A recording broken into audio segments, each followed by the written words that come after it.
मुर्दाबाद। मोदी तेरी मनमानी, मोदी तेरी गुंडागर्दी, मोदी तेरी तानाशाही।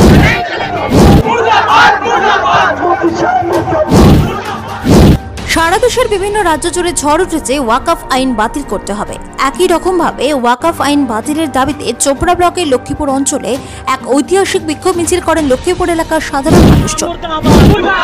मोदी तेरी मनमानी, संपत्ति सरकार जिस तरीके से चाहेगी उस तरीके से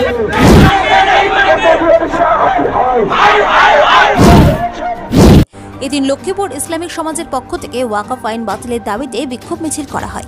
বিক্ষোভ মিছিলটি শুরু হয় লক্ষ্মীপুর বাজার থেকে এবং লক্ষ্মীপুর রাজ্য সড়ক হয়ে মালিগায় গিয়ে মিছিলটি শেষ হয়। মিছিল শেষে বিক্ষোভকারীরা সাংবাদিকদের জানিয়েছেন ওয়াকফ বিল বাতিল করতে হবে, কেননা ওয়াকফের সম্পত্তি সম্পূর্ণ মুসলিমদের সম্পত্তি। মুসলিমদের সম্পত্তি কেড়ে নেওয়ার চেষ্টা করছে কেন্দ্রের বিজেপি সরকার বলে অভিযোগ। অন্যদিকে কেন্দ্রের বিজেপি সরকার সংবিধানকে বারংবার আক্রমণ করছেন বলে অভিযোগ আন্দোলনকারীদের। কেন্দ্রের মোদী সরকার বারংবার একাধিক সমাজবিরোধী আইন নিয়ে আসছেন বলে অভিযোগ আন্দোলনকারীদের। এই ওয়াকফ আইন বাতিল না করলে আগামীতে এর থেকে বৃহত্তর আন্দোলনে যাবেন বলে হুঁশিয়ারি দিয়েছেন আন্দোলনকারীরা। লক্ষ্মীপুরের ওয়াকফ আইন বাতিলের মিছিলে বিভিন্ন সম্প্রদায়ের মানুষ যোগ দিয়েছিলেন। जो सीईओ जो बहुत बड़ा ओहदा होता है वो मुसलमान नहीं रहेगा बल्कि कोई गैर मुस्लिम रहेगा, या फिर वक़्फ़ संपत्ति सरकार जिस तरीके से चाहेगी उस तरीके से उसका इस्तेमाल करेगी। ये सरासर शरीयत के खिलाफ है और सिर्फ शरीयत के खिलाफ नहीं है बल्कि मैं बबांगे दुहल मीडिया के सामने कह रहा हूँ, मेरी आवाज़ पूरा हिंदुस्तान सुन रहा है, पूरा आलम इस्लाम सुन रहा है कि ये आर्टिकल 26 और आर्टिकल 25 के भी खिलाफ है। जो हिंदुस्तान का संविधान हमें मजहबी तौर पर आज़ादी देता है कि हिंदू को मजहबी आज़ादी है, मुसलमान को मजहबी आज़ादी है, सिख को मुस्लिम मजहबी आज़ादी है, ईसाई को बुद्धिस्ट को अपनी मजहबी आज़ादी है, लेकिन ये आर्टिकल के सरासर खिलाफ है। हमसे हमारी आज़ादी छीन ली जा रही है।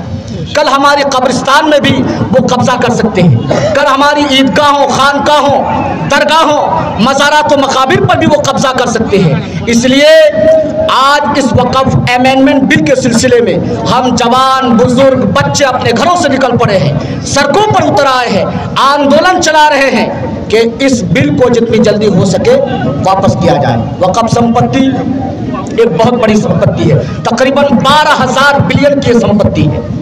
12,000 बिलियन की संपत्ति में अगर 10% 10,000 करोड़ संपत्ति निकाल दिया जाए तो मुसलमानों को मदरसों के लिए, मस्जिदों के लिए, ईदगाहों के लिए सरकारी खजाने से मदद देने की कोई ज़रूरत नहीं है। मुसलमान अपने वक़्फ़ की संपत्ति से अपना हॉस्पिटल, अपना इंस्टीट्यूट, यूनिवर्सिटीज़, कॉलेजेस, तरह तरह के मतलब के रफ़ाही कामों के लिए उस खजाने को इस्तेमाल कर सकती है, मगर सरकार इस वक़्फ़ की संपत्ति को छीनना चाहती है, इसके साथ छेड़खानी करना चाहती है। हम जिंदा रहने तक इस ज़्यादती को हरगिज़ बर्दाश्त नहीं कर सकते। ये हमारा संवैधानिक अधिकार है, यह हमारा नागरिकता के एतबार से अधिकार है, बिरादराने वतन होने के एतबार से अधिकार है। ये हिंदुस्तान किसी बाप की जागीर नहीं है। ये हिंदुस्तान को आज़ाद करने में जितना गैर मुस्लिमों ने खून बहाया, कौन खून बहाया है? बुद्धिस्टों ने खून बहाया है, उसी तरीके से हमारे मुसलमान जयालों ने भी खून बहाया है। अल्लामा फजल हक खराबादी, राम प्रसाद बिस्मिल, अशफाकुल्लाह खां, यहाँ तक कि मुफ्ती इनायत अहमद काकुरी, बड़े बड़े जयाले जिन्होंने फांसी के फंदे को चूमा है और इस देश को आज़ाद करने में अपने तन मन धन की बाजी लगाकर इस देश को आज़ाद किया है। तो आज इस आज़ाद हुए देश को 70, 72, 75 साल हो रहे हैं, मगर हकीकत के एतबार से आज भी हम आज़ाद नहीं हैं। कल गैरों से हमारे मुल्क को खतरा था, आज हमारी सरकार से हमारे मुल्क को खतरा है। आज हमारे सरकार से हमें शिकायत है कि हमारी मस्जिद के साथ ज्यादती हो रही है। बाबरी मस्जिद तो हमारी 500 साल पुरानी मस्जिद है, आज भी इतिहास के रूप से वो जमीन हमारी है, मगर सरकार ने ज्यादती करके वो मस्जिद हमसे छीन ली है। इसी तरीके से तकरीबन 5000 मस्जिदें हैं जो सरकार की ब्लैक लिस्ट में दाखिल है, वो आए दिन उस मस्जिद को हड़पने की कोशिश कर रही है। आज इस आंदोलन में हम पुरजोर तरीके से बबांग दुहल सरकार से ये गुजारिश करते हैं कि हमारी मस्जिदों की हिफाजत हो, हमारी खानकाहों की हिफाजत हो, हमारी दरगाहों, बारगाहों, मज़ारात व मकाबिर की हिफाजत हो। अगर हिफाजत नहीं हुई तो हम हुकूमत की ईंट से ईंट बजा देंगे। क्रांति होगी, शाहीन बाग गली कूचे में तैयार होगा। हिंदुस्तान की तारीख शाहीन बाग की तारीख को भी देखा है और आज़ादी की तारीख को भी देखा है, और एक तारीख वो आएगी जिसे हिंदुस्तान ने कभी नहीं देखा है कि हिंदुस्तान के तमाम मुसलमान अपने हुकूक को मांगने नहीं, छीनने का दमखम रखते हैं। हमारे अंदर इतना पावर है कि हम छीनने का दमखम रखते हैं। इसलिए हुकूमत से गुजारिश है कि हमारे जज्बात का इम्तिहान ना ले, हमारा सब्र शकीब का पैमाना लबरेज ना हो। हुकूमत से हम गुजारिश करते हैं अमन और शांति के साथ हमारे हुकूक की बाजियाबी के बारे में कोशिश करें।